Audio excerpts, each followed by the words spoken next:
Multi-factor authentication, MFA, is a company-wide setting that works across all service desks. If enabled, MFA requires Giva users to use a secondary form of authentication in addition to a login ID and password before they can log in. Once MFA is enabled for a user, they will be required to go through the steps to set up their MFA device with the Giva system.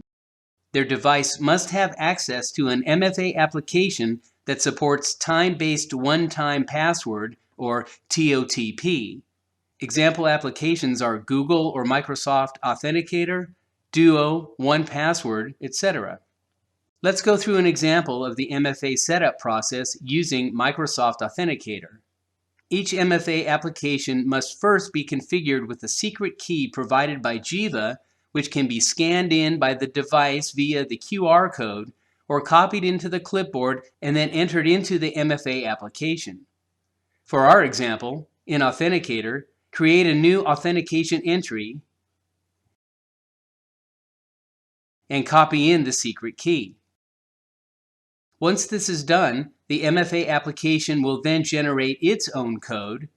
Click the code to copy it into the clipboard. This code is then entered into Giva, and once submitted, the user's device will then be enabled with Giva for MFA.